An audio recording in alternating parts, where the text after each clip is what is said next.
నమస్తే, నా పేరు ప్రశాంతి. ఎల్ఆర్టీ న్యూస్ కు స్వాగతం. ముందుగా హెడ్లైన్స్ చూద్దాం. రన్నింగ్ బస్సులో ఆర్టీసీ డ్రైవర్ మహిళా కండక్టర్ మధ్య ఘర్షణ. వేములవాడ రాజరాజేశ్వర ఆలయంలో విస్తరణ పనులకు తాత్కాలిక అంతరాయం. వేములవాడలో రోడ్డు ప్రమాదం, బైక్ ఆటో ఢీకొని వ్యక్తికి తీవ్ర గాయాలు. కూలీల కోసం విద్యార్థి ఆవిష్కరించిన వినూత్న పరికరం రాష్ట్ర స్థాయి గుర్తింపు.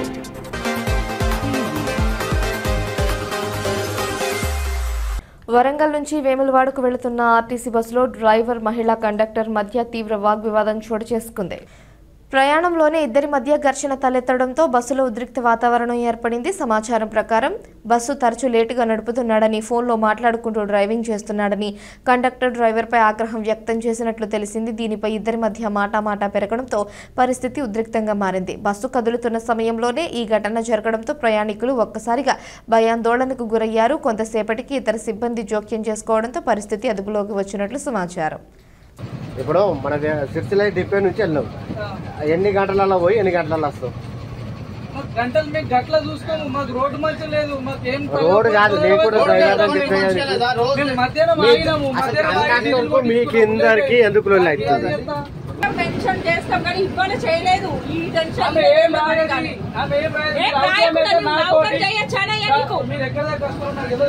అసలు రేపటి నుండి డ్యూటీ ఇయ్యకని చెప్తాను మీ ఓనర్ కి. ఓనర్ తోటి మాట్లాడు సార్. ఓనర్ నెంబర్ ఇస్తామనేదా? ఓనర్ నెంబర్ ఇవ్వను. ఈడ హిస్టరీ మొత్తం చెప్తాను. ఫోన్ చేయండి, మాట్లాడండి.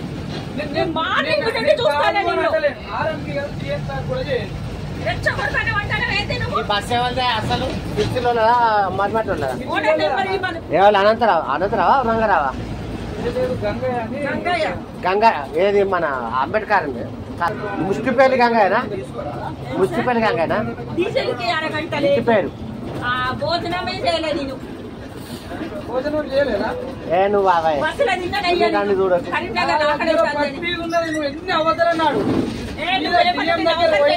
నేను మొత్తం తీపియకపోతే చూడు. నేను నువ్వు ఈ ఆర్టీసీ పని చేయవు. నువ్వు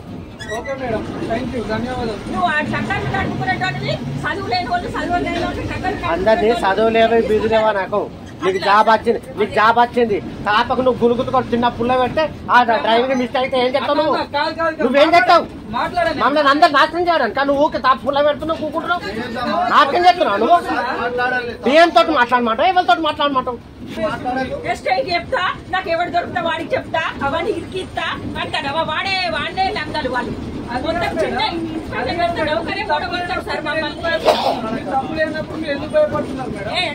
నువ్వు ఎన్నిసార్లు నాకు లేట్ చేసినావు చెప్పు. నేను ఎక్కిన బస్ కి కావాలని ఇది మిస్టేక్ అయినా మనం ప్రతిసారి లేట్ చేస్తాడు. రాజన్న సిరిసిల్ల జిల్లా వ్యాప్తంగా పలు గ్రామ పంచాయతీలు ఏకగ్రీవంగా ఎన్నికవుతున్న తరుణంలో కొన్నరావుపేట మండలం కమ్మరిపేట తండా గ్రామ పంచాయతీ కూడా ఏకగ్రీవ పతాకం ఎగరవేసింది. సర్పంచ్ స్థానానికి ముఖ్య మంజుల ఒక్కరే నామినేషన్ దాఖలు చేయడంతో ఆమెను సర్పంచ్గా ఏకగ్రీవంగా ప్రకటించారు. ఇదే తరహాలో ఉప సర్పంచ్తో పాటు 3 వార్డు సభ్యులను కూడా తండా ప్రజలు సమైక్యంగా ఎన్నుకున్నారు. తండా అభివృద్ధి లక్ష్యంగా ప్రజలంతా ఏకమైన నిర్ణయం తీసుకున్నారని గ్రామ పెద్దలు పేర్కొన్నారు. గత ఎన్నికల్లో కూడా కమ్మరిపేట గ్రామ పంచాయతీ ఏకగ్రీవంగా ఎన్నికైన విషయం గమనార్హం. తండాలో మొత్తం 232 మంది ఓటర్లు ఉండగా వారిలో 118 మంది మహిళలు. గ్రామ పంచాయతీ ఎస్టీ మహిళా రిజర్వేషన్ కారణంగా ఏకగ్రీవానికి గ్రామస్తులు అంగీకరించి నిర్ణయం తీసుకున్నారు. తండా అభివృద్ధికి అందరి సహకారం కోరుతున్నానని, మౌలిక వసతుల అభివృద్ధిపై దృష్టి పెట్టి తండాను ఆదర్శ గ్రామంగా తీర్చిదిద్దేందుకు కృషి చేస్తానని ముఖ్య మంజుల తెలిపారు.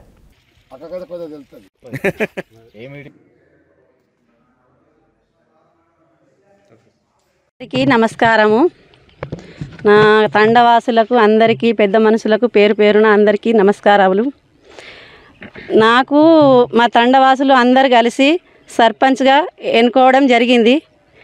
నామినేషన్ అయితే వేసొచ్చినాం. మొన్న ఎవరు పోటీ అయితే లేరు, ఒక్కదాన్నే నామినేషన్ వేసిన. నా తోటి సభ్యులు, వార్డు నంబర్లు, ఉప సర్పంచ్ అందరం కలిసి అయితే నామినేషన్ వేసినాము. మాకు ఏమిటి అంటే మాకు గ్రామ పంచాయతీ లేదు, గ్రామ పంచాయతీ కట్టిస్తామని అనడం అయితే జరిగింది. ఈ అందరం తండవాసులం కలిసి అందరూ అయితే ఆలోచించి ఈ మనిషికి మంచిగా సర్పంచ్గా ఉంచాలని అందరూ కలిసి మాట్లాడుకొని నిర్ణయం తీసుకోవడం జరిగింది. సర్పంచ్గా అయితే ఉంచారు. కమ్మరిపేట తండ గ్రామ పంచాయతీ మాది. మా గ్రామ పంచాయతీలో మేము ఏకగ్రీవం చేసుకోవడం జరిగింది. 4 వార్డు సభ్యులు నాతోటి ఉప సర్పంచ్ కూడా అందరి కూడా ఏకగ్రీవం చేయడం జరిగింది.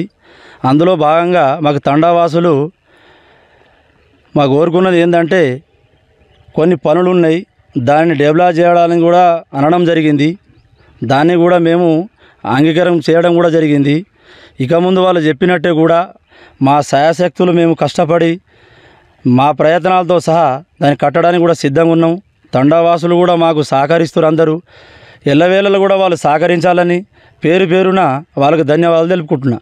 వేములవాడ శ్రీ రాజరాజేశ్వర స్వామి వారి దేవస్థానంలో జరుగుతోన్న విస్తరణ పనులకు తాత్కాలిక ఆటంకం ఏర్పడింది. మొత్తం 76 కోట్ల వ్యయంతో నిర్మల్కు చెందిన కాంట్రాక్టర్ ఆధ్వర్యంలో అభివృద్ధి పనులు కొనసాగుతున్నాయి. 4 రోజులుగా సాగుతున్న నిర్మాణ కార్యక్రమంలో భాగంగా చెన్నై నుంచి భారీ బాహుబలి డ్రిల్లింగ్ మిషన్ క్రేన్లు ఆలయానికి తరలించారు. ఈ యంత్రాల సహాయంతో 30 అడుగుల లోతు వరకు రంధ్రాలు తవ్వి పిల్లర్లు నిర్మించేందుకు గుంతలు సిద్ధం చేస్తున్నారు. అయితే పనుల దశలో అనూహ్యమైన భౌగోళిక సమస్యలు తలెత్తాయి. కొన్ని ప్రాంతాల్లో తక్కువ లోతులోనే రాతి బండలు వెలువడగా మరికొన్ని ప్రాంతాల్లో లోతుగా వెళ్లాల్సిన పరిస్థితి ఏర్పడింది. దీంతో డ్రిల్లింగ్ ప్రక్రియ అంతరించిపోవడంతో యంత్రాలను తిరిగి పంపించినట్లు అధికారులు తెలిపారు. ప్రస్తుత పరిస్థితులను పరిశీలించిన బాధ్యుల బృందం పిల్లర్లు వేయడానికి ప్రత్యామ్నాయ సాంకేతిక పద్ధతులను అన్వేషించే దిశగా చర్యలు ప్రారంభించినట్లు సమాచారం.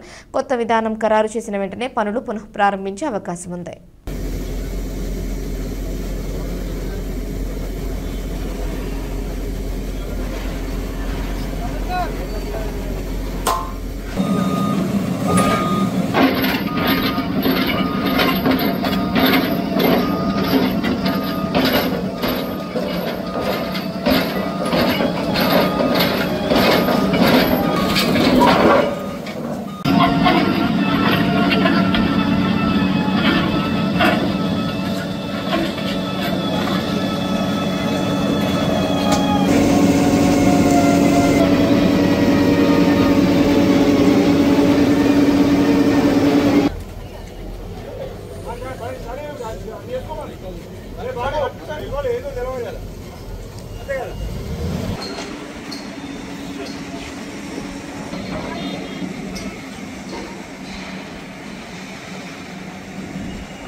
జర్నలిస్టుల సమస్యల పరిష్కారానికి ప్రభుత్వం తక్షణ చర్యలు తీసుకోవాలని డిమాండ్ చేస్తూ డిసెంబర్ 3న హైదరాబాద్లో జరగనున్న TUWJ మహాధర్నా ప్రచార కరపత్రాలను మంగళవారం వేములవాడలో ఆవిష్కరించారు.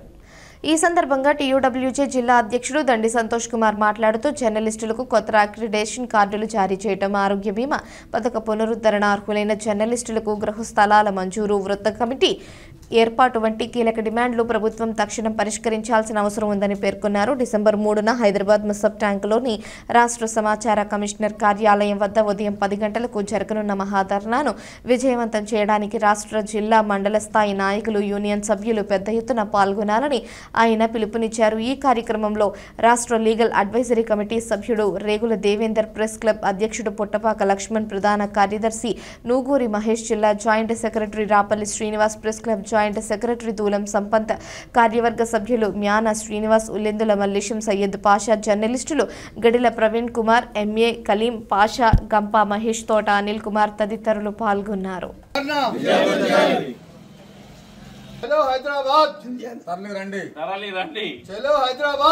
జర్నలిస్టుల సమస్యలపై రాష్ట్ర ప్రభుత్వం సాచివేత ధోరణి నిరసిస్తూ రేపు తలపెట్టిన మహాధర్నాకు జిల్లా నుంచి, రాజన్న సిరిసిల్ల జిల్లా నుంచి 400 మందికి పైగా జర్నలిస్టులము తరలి వెళ్తున్నాం. ఈ సందర్భంగా రాష్ట్ర ప్రభుత్వాన్ని ఒకటే విజ్ఞప్తి చేస్తున్నాం. 2 సంవత్సరాలుగా పెండింగ్లో ఉన్న మా న్యాయపరమైన డిమాండ్లు, 1 ఇల్లు స్థలాలు, 2 అక్రిడేషన్ కార్డుల మంజూరీ, తర్వాత ఆరోగ్య బీమా, 3 వృత్తి కమిటీలు, ఇవన్నిటినీ మొదటి విడతలో తొందరగా అమలు చేసి పరిష్కరించి అమలు చేయాలని కోరుతున్నాం. వేములవాడ శ్రీ రాజరాజేశ్వర స్వామి దేవస్థానం అనుబంధ ఆలయమైన శ్రీ బద్ది పోచమ్మ అమ్మవారి ఆలయంలో మంగళవారం బోనాల ఉత్సవం ధార్మిక వైభవంతో నిర్వహించారు.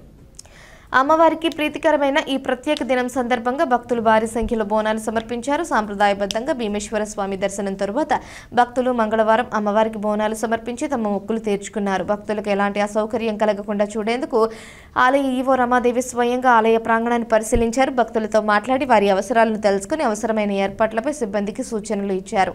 ఈ కార్యక్రమంలో ఏఈఓ జి అశోక్ కుమార్, పర్యవేక్షకులు వెంకటప్రసాద్, ఎస్పీఎఫ్ సిబ్బంది, ఆలయ ఉద్యోగులు పాల్గొన్నారు.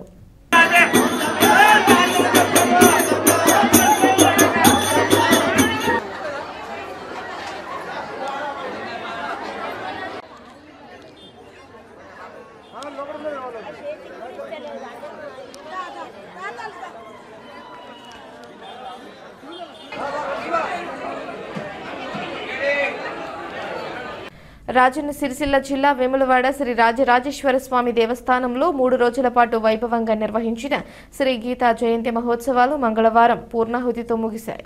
మార్గశిర శుద్ధ దశమి నుంచి ప్రారంభమైన ఈ మహోత్సవాలు భక్తుల భక్తి ఆస్తికత మధ్య ఘనంగా కొనసాగాయి. ప్రతిరోజు ఉదయం 7 గంటలకు నాగిరెడ్డి మండపంలో మహాన్యాసపూర్వక ఏకాదశ రుద్రాభిషేకం, అర్చనలు, గీతా హోమం స్వామివారికి ఏకాంతంగా నిర్వహించారు. స్వామివారి ప్రధాన ఆలయంతో పాటు అనుబంధ ఆలయాల్లో కూడా శాస్త్రోక్త పద్ధతిలో ప్రత్యేక పూజలు, అర్చనలు చేపట్టారు. మహోత్సవాల ముగింపు రోజైన మంగళవారం ఉదయం 11 గంటలకు అర్చకులు, వేద పండితుల సమక్షంలో పూర్ణాహుతి అనంతరం కలశోద్వాసన కార్యక్రమాలు సాంప్రదాయ పద్ధతిలో నిర్వహించబడ్డాయి. ఈ కార్యక్రమంతో ఈ ఏడాది గీతా జయంతి మహోత్సవాలు భక్తి శ్రద్ధల మధ్య విజయవంతంగా ముగిశాయి. ఈ సందర్భంగా ఆలయ EO L Ramadevi, record assistant Tamil Santosh తదితరులు పాల్గొన్నారు.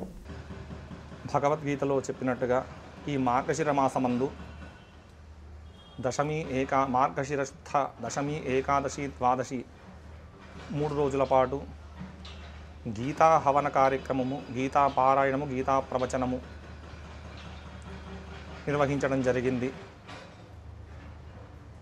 వేములవాడ క్షేత్రమునందు అభివృద్ధి పనులు జరుగుతున్నటువంటి కారణంగా ఆంతరంగికంగా ఈ యొక్క కార్యక్రమం నిర్వహించడం జరిగింది.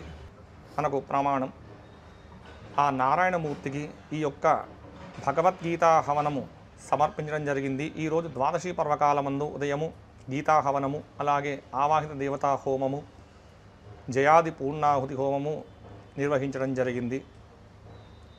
లోకానందరికీ కూడా ఆ యొక్క శ్రీకృష్ణ పరమాత్మ ఎల్లవేళలా కూడా సర్వులను రక్షిస్తూ ఎల్లప్పుడూ కాపాడుతూ ఉండాలి అని చెప్పి ఆశిస్తూ ఇత్యాశీహి శ్రీకృష్ణార్పణమస్తు. రాజన్న సిరిసిల్ల జిల్లా వేములవాడ పట్టణంలో మంగళవారం జరిగిన రోడ్డు ప్రమాదం స్థానికులను కలవరపరిచింది. రెండో బైపాస్ ప్రాంతంలోని చాకలి ఘాట్ల వద్ద బైక్ ఆటో ఢీకొనడంతో బైక్పై ప్రయాణిస్తోన్న వ్యక్తి తీవ్రంగా గాయపడ్డాడు. సమీప నివాసితులు వెంటనే స్పందించి గాయపడ్డ వ్యక్తిని స్థానిక ఆసుపత్రికి తరలించారు. అతని ఆరోగ్యంపై ఇంకా పూర్తి వివరాలు వెల్లడి కాలేదు. కొద్ది రోజుల క్రితం ఇదే ప్రాంతంలో మరొక బైక్ అదుపు తప్పి కాలువలో పడిపోయి ఒక యువకుడు మృతి చెందిన ఘటన చోటు చేసుకున్న విషయం తెలిసిందే. సమాచారం అందుకున్న వెంటనే పోలీసులు సంఘటనా స్థలానికి చేరుకుని ట్రాఫిక్ను క్రమబద్ధీకరించారు. వేగం మరియు నిర్లక్ష్య డ్రైవింగ్ ప్రమాదానికి కారణమై ఉండవచ్చునని పోలీసులు ప్రాథమికంగా భావిస్తున్నారు.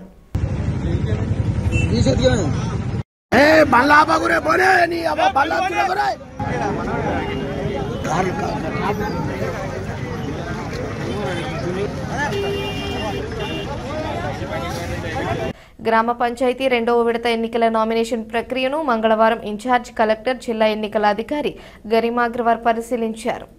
బోయినపల్లి ఆర్ఓ కేంద్రంలో నామినేషన్ల స్వీకరణ ప్రక్రియను తనిఖీ చేస్తూ అభ్యర్థులు తప్పనిసరిగా నూతన బ్యాంకు ఖాతా వివరాలు సమర్పించాలని సూచించారు. అనంతరం హెల్ప్ డెస్క్, డిస్ట్రిబ్యూషన్ కేంద్ర ఏర్పాట్లను పరిశీలించిన కలెక్టర్ సిబ్బందికి పలు సూచనలు చేశారు. ఏఎంసీ ఆవరణలో ధాన్యం కొనుగోలు కేంద్రాన్ని కూడా సందర్శించి ధాన్యం తేమ శాతం, తూకం విధానాలను పరిశీలించారు. రైతులకు అవసరమైన వసతులు కల్పించి కొనుగోలు చేసిన ధాన్యాన్ని వెంటనే రైస్ మిల్లులకు తరలించాలని ఆదేశించారు. మోడల్ స్కూల్ ఆకస్మిక తనిఖీలో ఉపాధ్యాయుల హాజరు, మధ్యాహ్న భోజనం నాణ్యతను పరిశీలించిన ఆమె విద్యార్థులను ప్రశ్నించి వారి పాఠశాల స్థాయిని అంచనా వేశారు. ఫిబ్రవరి నాటికి సిలబస్ పూర్తి చేసి వార్షిక పరీక్షలకు సిద్ధం చేయాలని ఉపాధ్యాయులకు సూచించారు. జిల్లా ఎస్పీ మహేష్ బి గీతే సూచనల మేరకు మహిళా భద్రతపై షీ టీం నిరంతరం అవగాహన కార్యక్రమాలు నిర్వహిస్తోంది. విద్యా సంస్థలు పని ప్రదేశాలను సందర్శిస్తూ good touch, bad touch, ragging, eve teasing, POCSO చట్టం, మహిళా చట్టాలు, షీ టీం సేవలపై విద్యార్థులకు అవగాహన కల్పిస్తోంది. గత నెలలో వేధింపుల కేసుల్లో 2 ఎఫ్ఐఆర్లు, 2 పెట్టి కేసులు నమోదు చేసి నిందితులకు కౌన్సిలింగ్ ఇచ్చినట్లు అధికారులు తెలిపారు. ముస్తాబాద్ పోలీస్ స్టేషన్ పరిధిలోని ప్రభుత్వ పాఠశాలలను ఈ రోజు సందర్శించిన షీ టీం విద్యార్థులు వేధింపులకు గురైతే 8712656425 నెంబర్కు నిర్భయంగా ఫిర్యాదు చేయాలని సూచించింది. ఫిర్యాదుదారుల వివరాలు గోప్యంగా ఉంచబడతాయని స్పష్టం చేసింది. సోషల్ మీడియాలో అపరిచితులతో మాట్లాడకూడదని, వ్యక్తిగత సమాచారం పంచుకోవద్దని సలహా ఇచ్చింది. ఈ కార్యక్రమంలో ఏఎస్ఐ ప్రమీళ, వీరయ్య, సిబ్బంది శ్రీలత, ప్రియాంక, శ్రీనివాస్తో పాటు పాఠశాల సిబ్బంది పాల్గొన్నారు. ముస్తాబాద్ మండలంలో 3వ విడత గ్రామ పంచాయతీ ఎన్నికలకు సంబంధించి అన్ని ఏర్పాట్లు పూర్తయ్యాయి. ఈ నెల 3వ తేదీ నుంచి ప్రారంభమయ్యే నామినేషన్ దాఖలు ప్రక్రియ కోసం మండలంలోని 17 గ్రామ పంచాయతీలలో ఎన్నికల అధికారులు అన్ని రకాల ఏర్పాట్లను చేపట్టారు. రాష్ట్ర వ్యాప్తంగా జరుగుతున్న గ్రామ పంచాయతీ ఎన్నికల్లో భాగంగా ముస్తాబాద్ మండలంలో నిర్వహించనున్న 3వ విడత ఎన్నికలను విజయవంతంగా పూర్తి చేసేందుకు అధికారులు విస్తృత ప్రణాళికలు రూపొందించారు. నామినేషన్ల స్వీకరణకు అవసరమైన సిబ్బంది, కేంద్రాలు, భద్రతా నిర్వహణ వంటి అంశాలను సమగ్రంగా పర్యవేక్షించారు. ఇదిలా ఉండగా సర్పంచ్ మరియు వార్డు సభ్యుల అభ్యర్థులు నోటిఫికేషన్ వెలువడి నాటి నుంచే ప్రజలను, కుల సంఘాల పెద్దలను, యువకులను, వివిధ వర్గాలకు చెందిన ఓటర్లను సంప్రదిస్తూ మద్దతు కోరుతున్నారు. ఈ నెల 17వ తేదీన పోలింగ్ జరగనున్నది. అదే రోజు ఓట్ల లెక్కింపు పూర్తి చేసి ఫలితాలు ప్రకటించనున్నారు. అభ్యర్థులు తమ విజయం కోసం ఇంటింటికి చేరుకుంటూ మద్దతు సంపాదించేందుకు వివిధ వ్యూహాలతో ముందుకు సాగుతున్నారు. దీంతో ఎన్నికల సందడి ముస్తాబాద్ మండలంలో రోజురోజుకు పెరుగుతోంది.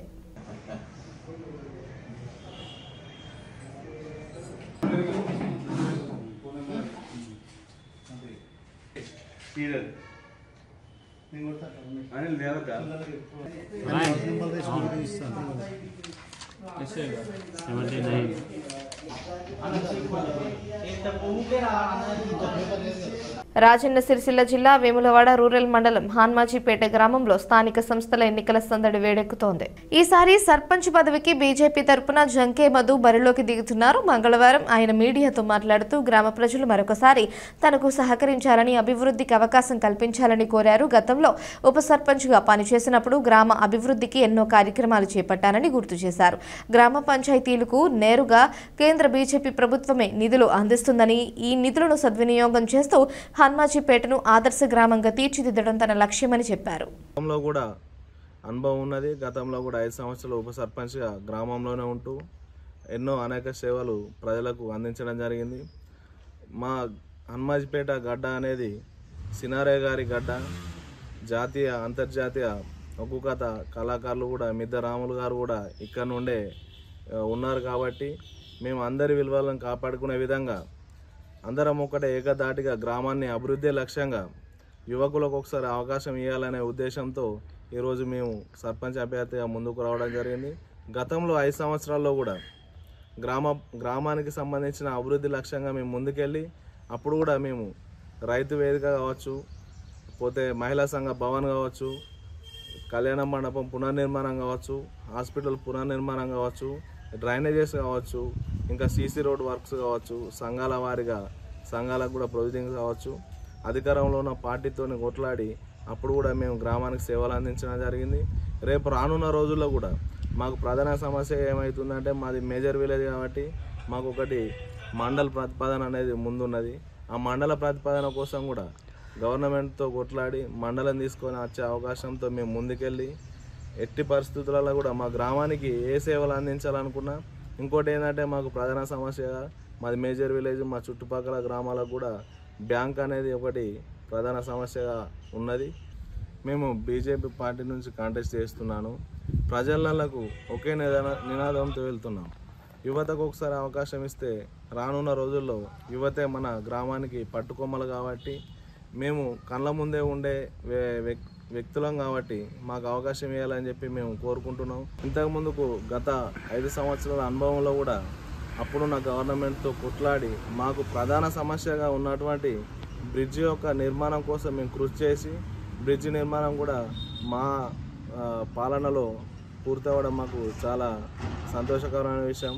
ఇప్పుడు మన మోడీ గారి గవర్నమెంటు ఉన్నది కాబట్టి మన గ్రామ పంచాయతీకి వచ్చే నిధులు సెంట్రల్ గవర్నమెంట్ నుంచే 70% వస్తాయి కాబట్టి మనం రోడ్స్ కానీ డ్రైనేజెస్ కానీ ఇంకేదైనా కమ్యూనిటీ హాల్కి సంబంధించిన ప్రొసీడింగ్స్ కానీ అటువంటి వర్క్స్ కానీ మనం సెంట్రల్ గవర్నమెంట్ ఫండ్ ద్వారానే సాధ్యమవుతాయి కాబట్టి రేపు పొద్దున మోడీ గారి నేతృత్వంలో మేము పనిచేస్తున్నాం కాబట్టి రేపు పొద్దున బీజేపీ గవర్నమెంట్ అధికారంలో రావడానికి మేము ముందస్తుగా కృషి చేస్తూ సర్పంచ్లుగా ఇప్పుడు ఎక్కడైతే మా బీజేపీ సర్పంచ్ల అభ్యర్థులు ఉన్నారో వాళ్ళందరూ కూడా పేరున ప్రతి ఒక్కరిని కూడా జనాలు ఆలోచన చేసి రేపు పొద్దున రానున్న రోజుల్లో మోడీ గారిని మరొకసారి ప్రధానమంత్రి చేసే విధంగా మేము కృషి చేస్తామని మీరందరూ కూడా బీజేపీ అభ్యర్థులను గెలిపించి మాకు సహకరించి ప్రతి ఒక్క గ్రామానికి అభివృద్ధి చేసే దిశగా మీరు ఆలోచన చేసి మమ్మల్ని గెలిపించాలని కోరుకుంటున్నాం.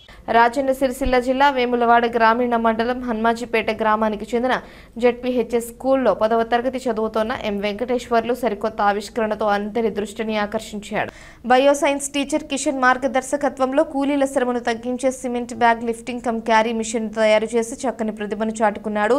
ఈ పరికరం తయారీకి మొత్తం 5,000 రూపాయలు ఖర్చు అయిందని దాదాపు 4 రోజుల పాటు కష్టపడి రూపొందించినట్లు వెంకటేశ్వర్లు మీడియాకు తెలిపారు. సైకిల్ టైర్లు, 8 ఇనుప రాడ్లు మరియు ఇతర సాధనాలను వినియోగించి ఈ మిషన్ను తయారు చేశారు. కూలీలు సిమెంట్ సంచులను సులభంగా ఎత్తి మోసేందుకు ఉపయోగపడేలా పరికరాన్ని రూపొందించినట్లు ఆయన వివరించాడు. జిల్లాలో జరిగిన ఇన్స్పైర్ మనకు కార్యక్రమంలో ఈ ప్రాజెక్టుకు మంచి స్పందన రావడంతో రాష్ట్ర స్థాయి ప్రదర్శనకు ఎంపికైనట్లు తెలిపారు. గ్రామీణ ప్రాంతం నుంచి వచ్చిన ఒక విద్యార్థి ఇలాంటి ప్రయోగాత్మక ఆవిష్కరణ చేయడం ప్రశంసనీయమని ఉపాధ్యాయులు, స్థానికులు అభినందిస్తున్నారు.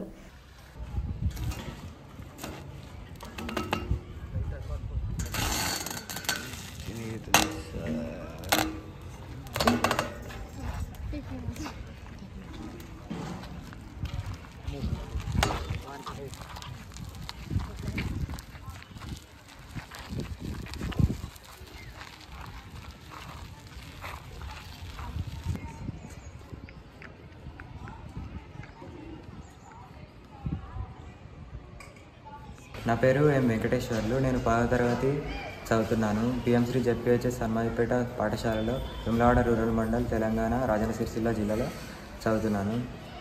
మా నాన్నగారు కన్స్ట్రక్షన్ లేబరర్గా వర్క్ చేస్తారు. సిమెంట్ బ్యాగ్స్ లిఫ్ట్ చేయడంలో ఆయనకి కష్టంగా ఉండేది. ఇంటికి వచ్చాక ఇరిటేషన్స్, ర్యాషెస్ అని చాలా ప్రాబ్లమ్స్ చెప్పేవారు. విజన్ ప్రాబ్లమ్స్ కూడా కనిపించాయి. అందుకే అలాంటి ల్యాబరేటరీస్ కోసం నేను ఇలాంటి ఒక డివైస్ని డిజైన్ చేశాను. మా కిషన్ సార్ గైడ్ టీచర్కు ఎక్స్ప్లెయిన్ చేశాను ఐడియాను. మా కిషన్ సార్ గైడెన్స్లో దీన్ని తయారు చేయడం జరిగింది. మొత్తం 5,000 రూపాయలతోని దీన్ని తయారు చేశాము. 4 రోజుల కష్ట ఫలితంగా ఇది మాకు లభించింది. ఐరన్ పైప్స్ను టు బైసికిల్ వీల్స్తోని చేయడం సులువుగా జరిగింది. ఇది 50 kgs ఆఫ్ సిమెంట్ బ్యాగ్ను సులభంగా లిఫ్ట్ చేయగలదు, ఎక్కడికంటే అక్కడికి తీసుకెళ్ళగలము. దీన్ని cement bag carrying cum lifting machine. ఇది కన్స్ట్రక్షన్ లేబరర్స్ కోసం ఈజీగా ఉంటుంది. వారికి హెల్త్ ఇష్యూస్ ఇవి రావు, ఈజీగా జరుగుతుంది. మేము డిస్ట్రిక్ట్ లెవెల్ ఇన్స్పైర్ ప్రోగ్రాంలో పార్టిసిపేట్ చేయడం జరిగింది. స్టేట్ లెవెల్కు సెలెక్ట్ కావడం జరిగింది. నా పేరు ఎం కిషన్, స్కూల్ అసిస్టెంట్ బయోసైన్స్గా జెడ్పీహెచ్ఎస్ హన్మాజీపేట పాఠశాల, వేములవాడ మండలం, రాజన్న సిరిసిల్ల జిల్లాలో పనిచేస్తున్నాను. మా యొక్క విద్యార్థి ఎం వెంకటేశ్వర్లు 10వ తరగతి చదువుతున్నాడు. వారి యొక్క నాన్నగారు కన్స్ట్రక్షన్ లేబర్గా పనిచేయడం జరుగుతుంది. ఆ పనిలో సిమెంటు బ్యాగులను భుజంపై ఎత్తుకొని వెళ్ళి సిమెంట్లు కలపడం జరుగుతుంది. సిమెంటు బ్యాగు భుజంపై ఎత్తుకొని వెళ్ళే సమయంలో కళ్ళలో శరీరంపై పడి కళ్ళు కోల్పోవడం జరుగుతుంది మరియు శరీరంపై దద్దుర్లు రావడం జరుగుతుంది అని ఇలాంటి విషయాలను మా విద్యార్థి నాతోని పంచుకోవడం జరిగింది. దీనికోసం ఏదైనా ఒక ఐడియా ఇవ్వండి సార్ అని అడగడం జరిగింది. దానికోసం ఒక cement bag lifting cum carrying machine అనేటువంటిది తయారు చేద్దామని ఒక ఐడియా ఇవ్వడం జరిగింది. ఐడియాతోని ఒక మోడల్ అనేటువంటిది రూపొందించడం జరిగింది. ఈ మోడల్ రూపొందించడానికి 4 రోజుల సమయం పట్టింది మరియు 5,000 రూపాయల ఖర్చు కావడం జరిగింది. ఈ యొక్క cement bag lifting cum carrying machine 2025 సంవత్సరంలో 2025 సంవత్సరంలో మేము ఇన్స్పైర్ మనక్ సిరిసిల్లలో జరిగినటువంటి ప్రోగ్రాంలో పాల్గొనడం జరిగింది. ఈ యొక్క cement bag lifting cum carrying machine రాష్ట్ర స్థాయికి ఎంపిక కావడం జరిగింది. హుస్నాబాద్లో జరగనున్న ముఖ్యమంత్రి బహిరంగ సభను ఎన్నికల నియమావళి ప్రకారం నిర్వహిస్తున్నామని మంత్రి పొన్నం ప్రభాకర్ తెలిపారు. సభ ఏర్పాట్లను అధికారులతో కలిసి శనివారం పరిశీలించిన ఆయన కొంతమంది నియమావళి పేరుతో కలెక్టర్కి ఫిర్యాదు చేసినప్పటికీ కార్యక్రమం పూర్తిగా నిబంధనలకు లోబడి జరుగుతుందన్నారు. డిసెంబర్ 3తో కాంగ్రెస్ ప్రభుత్వం 2 సంవత్సరాలు పూర్తి చేసుకోవడం సందర్భంగా సభను ఏర్పాట్లు చేసినట్లు పేర్కొన్నారు. ప్రతి ఇంటికి కాంగ్రెస్ కార్యకర్తలు వెళ్లి ప్రజలను ఆహ్వానిస్తున్నారని తెలిపారు. విద్య, వ్యవసాయం, ఉపాధి రంగాల్లో హుస్నాబాద్ నియోజకవర్గాన్ని అభివృద్ధి చేస్తామని భరోసా ఇచ్చారు. నేషనల్ హెరాల్డ్ కేసులో రాహుల్ గాంధీపై ఈడీ చర్యలు రాజకీయ వేధింపులేనని మంత్రి విమర్శించారు. బీజేపీ పాలన వైఫల్యాలపై రాహుల్ గాంధీ ప్రశ్నిస్తారనే భయంతోనే కేంద్రం ఈ చర్యలు తీసుకుంటోందన్నారు. కాంగ్రెస్ కార్యకర్తలు ఆయనకు అండగా నిలుస్తారని స్పష్టం చేశారు. అధికారంలోకి తెచ్చిన రోజు అదే రోజు గౌరవ ముఖ్యమంత్రి గారు, గౌరవ సహచర మంత్రులు హుస్నాబాద్ నియోజకవర్గంలో వివిధ అభివృద్ధి కార్యక్రమాలను ప్రారంభించడానికి, అదేవిధంగా బహిరంగ సభలో పాల్గొనడానికి మధ్యాహ్నం 1 గంటకు వస్తూ ఉన్నారు. కాబట్టి హుస్నాబాద్ నియోజకవర్గ ప్రజలతో పాటుగా ఉమ్మడి జిల్లా కరీంనగర్ సమావేశం కాబట్టి ఉమ్మడి జిల్లాకు సంబంధించిన ప్రతి ఔత్సాహిక పౌరుడు, కార్యకర్తలు అందరి సమావేశానికి రావాల్సిందిగా నేను విజ్ఞప్తి చేస్తూ ఉన్నాను. ఈ నియోజకవర్గంతో పాటుగా ఈ ఉమ్మడి జిల్లాలో అనేక కార్యక్రమాలు కాంగ్రెస్ హయాంలో జరిగినాయి, ఇంకా భవిష్యత్తులో కూడా జరగాల్సినవి. ఉమ్మడి జిల్లాను బేస్ చేసుకొని తప్పకుండా గతంలో కూడా వ్యవసాయకంగా, నీటిపారుదలకు సంబంధించి, విద్యా వైద్యానికి సంబంధించిన ఇన్ఫ్రాస్ట్రక్చర్ సంబంధించి జిల్లాలో గత 10 సంవత్సరాలకు సంబంధించిన కంపారిజన్ చేసుకుంటే ఈ 2 సంవత్సరాలు అనేక రకాలుగా మేము ముందుకు పోతా ఉన్నాం.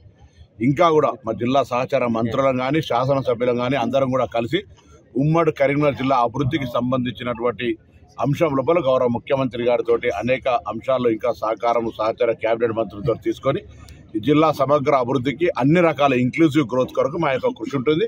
అందులో భాగంగా జరిగే హుస్నాబాద్ సభను విజయవంతం చేయాల్సిందిగా అందరికీ విజ్ఞప్తి చేస్తా ఉన్నాం.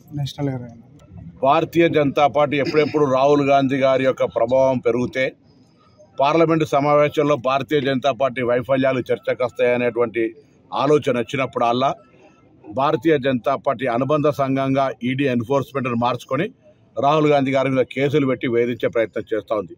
కరీంనగర్ మున్సిపల్ పరిధిలో పనిచేస్తున్న కార్మికుల ఆరోగ్య భద్రతను ఎంతగానో పెంపొందించేందుకు మున్సిపల్ కార్పొరేషన్ కీలక చర్యలు చేపట్టింది. ఈ మేరకు కార్మికులకు ప్రత్యేక వైద్య పరీక్షలు, ఆరోగ్య సేవలు అందించేందుకు వైద్య శిబిరాలను నిర్వహిస్తున్నట్లు అధికారులు వెల్లడించారు. పీపీఈ కిట్ల పంపిణీ కార్యక్రమంలో పాల్గొన్న మున్సిపల్ కార్పొరేషన్ ప్రత్యేక అధికారి పమేలా సత్పతి మాట్లాడుతూ నగర పరిశుభ్రత కోసం నిరంతరం సేవలు అందిస్తున్న కార్మికులు, కార్మిక సిబ్బంది ఆరోగ్యం అత్యంత ప్రాధాన్యమని తెలిపారు. ఎంసీ గారు చెప్పినట్టు నేను మళ్ళీ ఆ విషయాలు రిపీట్ చేయను, కానీ కొన్ని గ్యాప్స్ ఏంటంటే శానిటేషన్లో కానీ మున్సిపాలిటీలో ముఖ్యంగా మనకి బదిలీ వర్కర్స్ ఫార్మల్గా, ఇన్ఫార్మల్గా ఉంటారు. సో బదిలీ వర్కర్స్ అంటే కొంత మన నోటీస్లో ఉంటారు, ఓల్డ్ ఏజ్ అయిపోయారు కాబట్టి వాళ్ళ బదులు వాళ్ళ పిల్లలు వస్తారు, అల్లుడు వస్తారు, ఇంకా ఎవరి రిలేటివ్స్ వస్తారు, కొంత మన నోటీస్లో కూడా ఉండవు. ఇక్కడ మున్సిపాలిటీ కాబట్టి డైరెక్ట్గానే కమిషనర్ గారిని అప్రోచ్ అయ్యి నేను ఇది చేయలేకపోతున్నాను, నా వల్ల అయితే లేదు, మా బదులు మా అల్లుడికి కానీ, మా తమ్ముడికి కానీ, నా కొడుకుకి కానీ, కోడలికి కానీ ఇవ్వండి ఈ జాబ్ అని చెప్పి ఫార్మల్గా ఎవరికి లంచం ఇవ్వాల్సిన అవసరం లేదు, ఎవరికి ఆ పర్సెంటేజ్ పంచుకోవాల్సిన అవసరం లేదు. మీరు ఫార్మల్గా వాళ్ళని పెట్టించి కనీసం వాళ్ళకి ఏమైనా ప్రమాదం జరిగితే ఆ ఇంటికి, ఆ కుటుంబంకి ఆ ఇన్సూరెన్స్ అమౌంట్ అయినా వస్తుంది. ఇంకొకటి అంటే ఇప్పుడు చాలా మంది కరీంనగర్లోని శ్రీ మహాశక్తి దేవాలయంలో డిసెంబర్ 6వ తేదీ సాయంత్రం 6 గంటలకు అయ్యప్ప స్వామి పడిపూజ మహోత్సవం వైభవంగా నిర్వహించబడుతోంది.